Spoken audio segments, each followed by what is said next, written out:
무지개 사랑 8편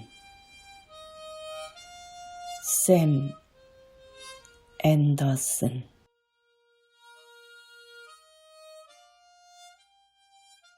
아이야, 사람들이 생각하는 죄의 개념이란 타인을 향해서는 냉철하고 비판적이지만 자신에게는 한없이 너그러운 입장에서 정의 될 수밖에 없는 사랑처럼 왜곡된 부산물로 보일 뿐이란다.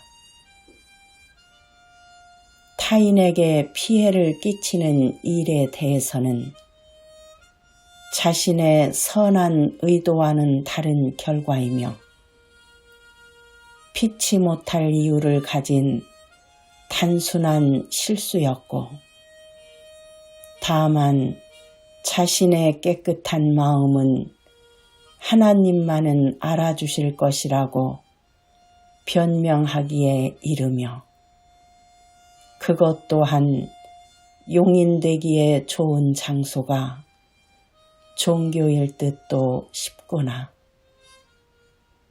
피해자에게 찾아가서 자신의 잘못에 대한 용서를 진정으로 구하는 것이 가장 좋은 해결책이라 여기기보다는 오히려 자신의 신에게 찾아가서 용서를 받아야 한다는 이상하고도 비현실적인 믿음을 가지고 있는 듯 싶구나.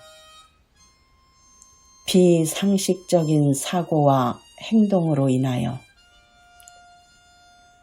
평화를 목적으로 함께 살아야 하는 공동체에 커다란 부담과 고통이 되는 원인들을 제공하는 몇몇 종교인들의 모습을 종종 볼 수 있단다. 그들의 신은 자신들을 너무도 사랑하사 독생자를 보내 십자가로 피 흘려 죽었기 때문에 타인을 향해 저질러진 죄일지라도 다 용서를 받으며 천국에 들어갈 수 있다는 황당한 주장에 이르는 듯 하단다. 타인에게 피해를 입힌 잘못은 그들의 신에게서 용서를 받을 수 있다는 기상천외한 억지 주장일지라도 그것을 당연하게 여기며 기쁨과 감격으로 받아들이는 무리들을 너와 내가 사는 이 세상에서는 흔히 볼 수 있는 모습이란다. 아이야,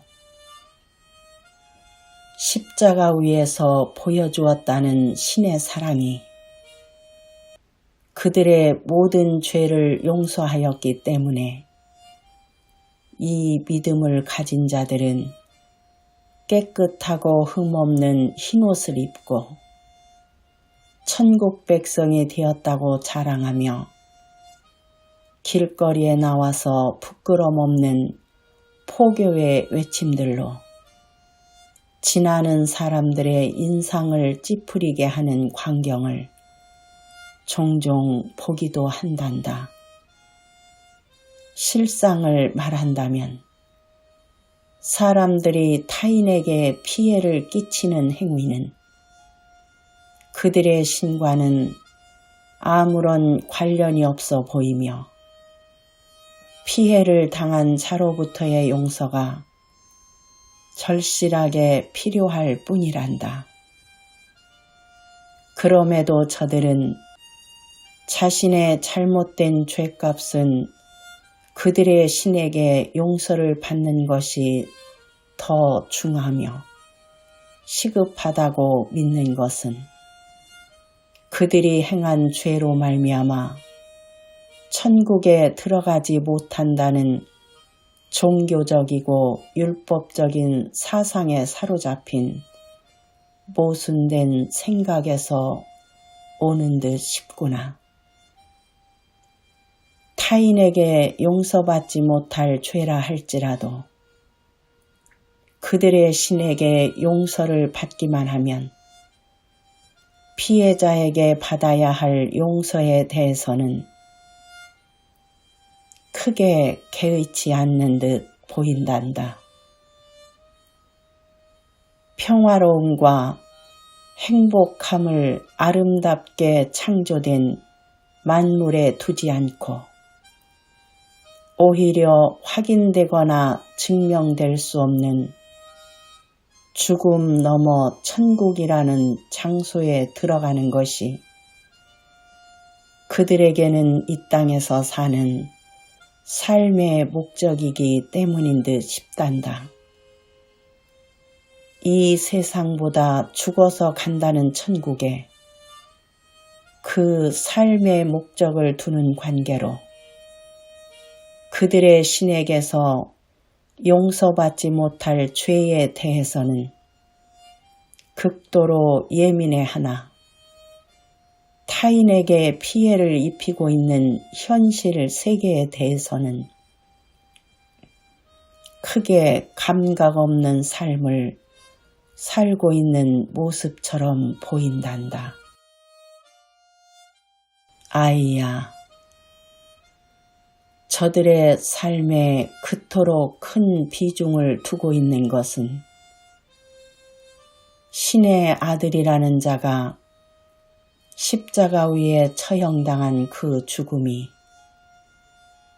바로 자신의 죄를 용서하기 위하였다는 것에 대한 굳건한 믿음을 얻기 위한 것처럼 보이는구나.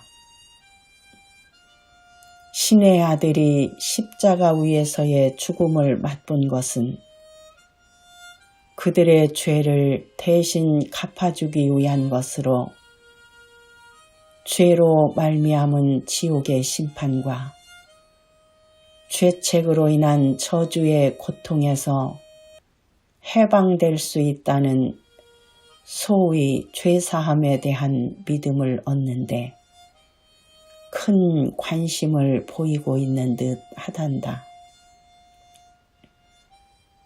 십자가의 사랑을 믿는다는 것만으로 자신이 지은 모든 죄를 용서받아 천국에 들어간다는 뜬구름 같은 믿음과 죄사함의 비밀이라는 기상천외한 주제를 가지고 자신들의 종교 단체로 오라고 선전하는 무리들도 많이 볼 수 있단다.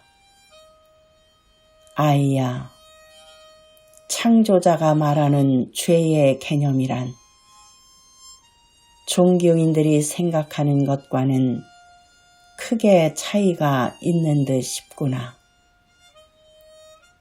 피조물에 불과한 인생들의 행위에 대한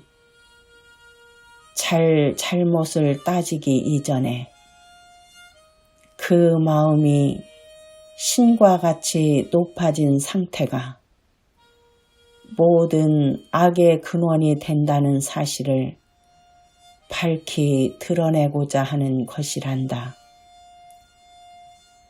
원숭이가 사람의 마음을 갖는 존재가 될 수 없듯이 피조물인 인간이 신의 마음을 갖는 존재가 될 수는 더욱 불가능하단다.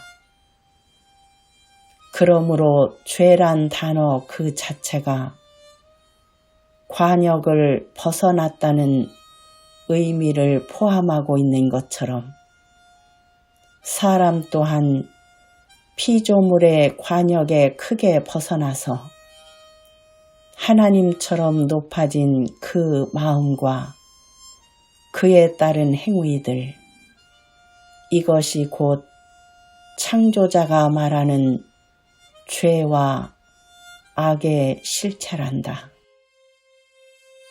신처럼 높아진 인생들의 그 마음에는 신이 되고자 하는 그 죄악으로 인한 결과로 허무함과 갈급함과 외로움의 고통이 따를 뿐 어느 것 하나 부족함 없이 지어진 만물 가운데서 창조의 목적인 평안과 행복을 누리는 삶과는 거리가 멀게 되어버린 것이란다.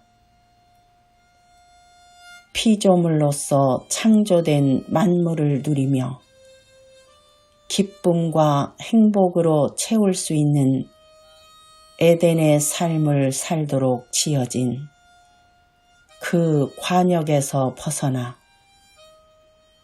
하나님처럼 높아진 타락된 인생의 그 마음을 지목하여 정죄하고 있기 때문이란다. 타락된 인생의 마음이란 피조물의 본질에서 벗어나 다른 피조물보다 더 높아진 마음을 갖게 된다면 동일하게 지어진 만물과 함께 평화로운 삶을 누리기보다는 오히려 그것들을 멸시하게 되며 차라리 그 눈을 들어 하늘에 닿고자 하는 타락된 마음을 말하는 것이란다. 하늘이라는 높은 곳에서 떨어졌다는 타락이라는 단어의 의미를 가지고 종교는 현실에서의 고통을 맛보는 것은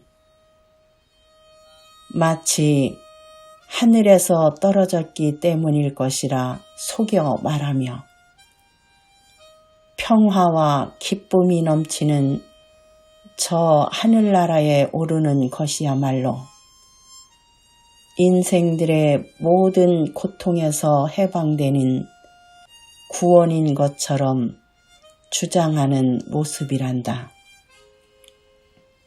하지만 타락의 진정한 의미는 피조물로서의 자신의 위치를 떠나서 그 마음이 하나님의 자리에까지 올라간 상태를 의미하며 그것으로 말미암는 현실에서의 고통이라는 사실을 부정할 수는 없단다.